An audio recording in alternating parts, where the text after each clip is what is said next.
आप सभी लोगों को नमस्ते। हम लोग आज एक राम विवाह गीत सुना रहे हैं। गीत है गांव वाली। आप लोग बताइएगा कि राम विवाह गीत कैसी है।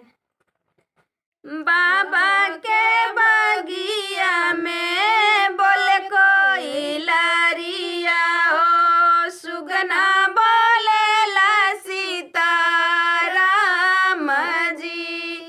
सुगना बोलेला सीता राम जी, घोड़वा जे घुमरेला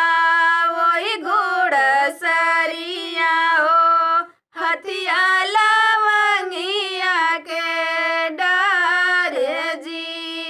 हथिया लवंगिया के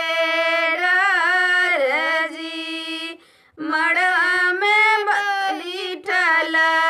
दुल्हे श्री रामचंद्र, जोड़वा धूमिल होई जाई जी, जोड़वा धूमिल होई जाई जी, मड़वा से बोलेली सासू सुनैना, सुन बेटा यार हमार जी, सुन बेटा यार हमार जी, हमरी जे धिया बेटा जतन से राखा, बेटी जे बाटी सुकुआर जी, हमरी जे धिया बेटा जतन से राखा, बेटी जे बाटी सुकुआर जी, हरी जे धिया सासू जतन से राखब,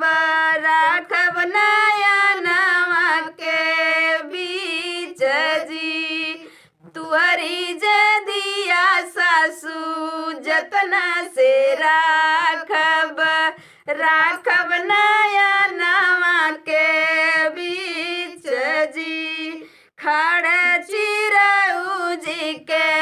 भोजन कराइब, करुआही तेलया स्नान जी, करुआही तेलया स्नान जी, सुरभिन गैया के दूधवा पियाइब, दहिया खियाइब साड़ीदार जी, दहिया खियाइब साड़ीदार जी, तुअरी जे धिया सासू जतन से राखब, चुनरी धूमिल नाही होई जी, तुअरी जे धिया सासू जतन से राखब, चुनरी धूमिल नाही होई जी, राम रसिया मांगे सेनुरा लगावे, अब सीता होई है पराई जी, राम जैसिया मांगे सेंदूरा लगावे, अब सीता होई है पराई जी। आप लोग बताइएगा कि राम विवाह गीत कैसी है।